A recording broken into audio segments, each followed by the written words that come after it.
Everybody's WebsterStyle Brian Sapph from the NRW check room for another NRW React. We are here to watch the trailer for a new series coming to not April, but HBO Max or Max. Excuse me, it's just Max now. Too many name changes. Hard to keep track. On April 14th, and it's called The Sympathizer. Let's check it out. I see you. Fresh off the boat. Always smiling like the good Asian. What are you concealing? I have something to confess. Confessing secrets is the most exciting thing in the world. Xin lỗi. Xin cho phép tôi bắt đầu lại nha. Được rồi. The Vietnam War, it's over. Your job has just begun. This is America. I mean that in the most dangerous sense.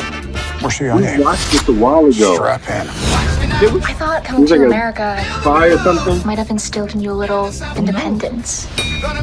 This is counterintelligence. You work for me while pretending to work for them. Just be your charming self.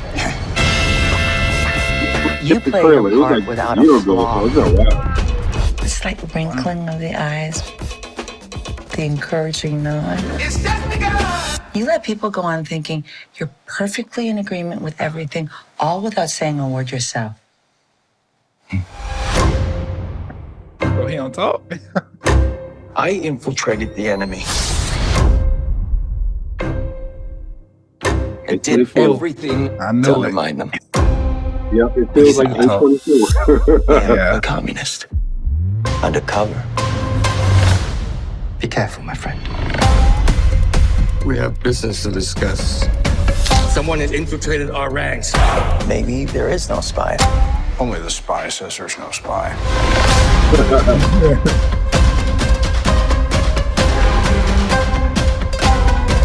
Shout out to Sandra.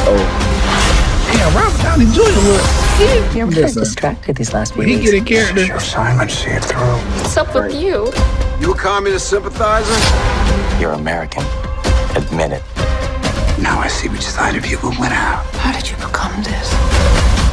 Thì người tình báo phải đóng rất nhiều vai cùng một lúc á. Cậu còn là một kẻ hai mặt. Thế nên cậu chọn.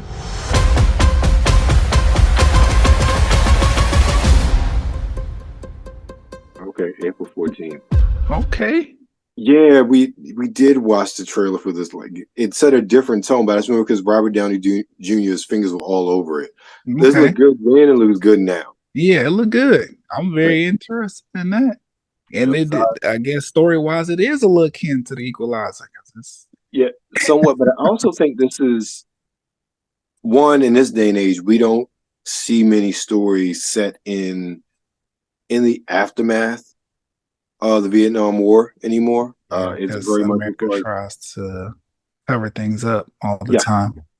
It's very much a forgotten war as far as our pop culture is concerned. I think growing up in the 80s, it was very prevalent because it wasn't that long ago. So many themes or stories were themed from the war, even into the early 90s. But now it's a war that has not been romanticized like World War I or World War II. So it's not easy for multimedia properties to go back during that time.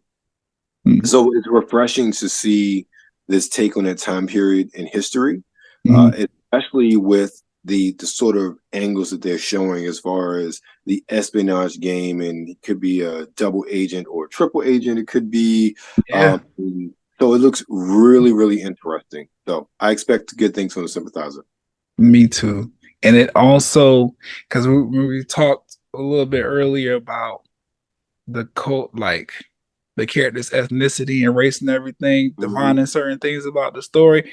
This kind of like the flip side of that, but it's refreshing because of what you said. We don't often get to see what the aftermath of the Vietnam War was, or even how, because it looked like he coming from the Vietnamese side.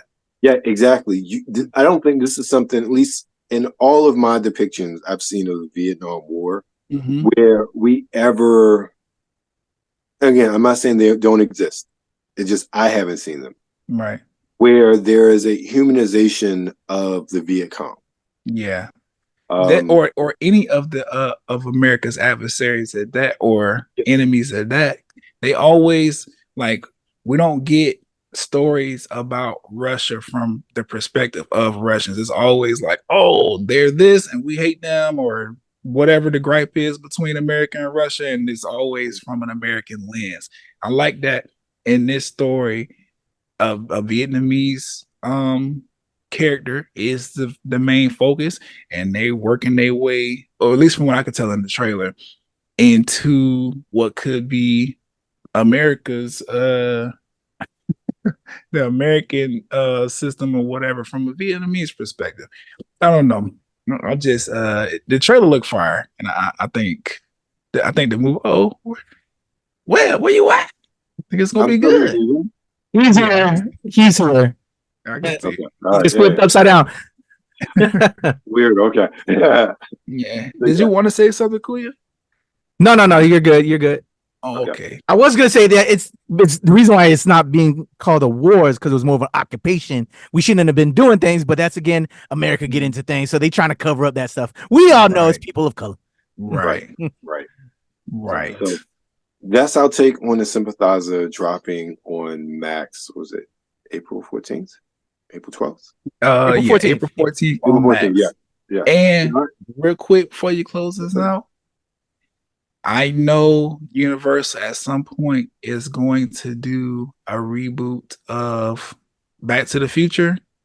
They need to call Robert Downey to be the Doc, because he looked just like Word in this movie. Like I saw this, I was like, respect on that casting. Yeah, I like, they need to call Robert for that role, because I know they're gonna do it. It need to be him. That's awesome. He can play anybody, bro. We all know. He's really good. I really like Robert Downey Jr. Even a dude playing a dude. Right. Yes, sir. All right. Well, that's our take on the Sympathizer dropping in April on Max. Make sure you continue to follow us here, Nerds of the World, on Twitter at the NRW, on Instagram at New Release Wednesday, and of course, you're on YouTube. So make sure you like, share, and subscribe.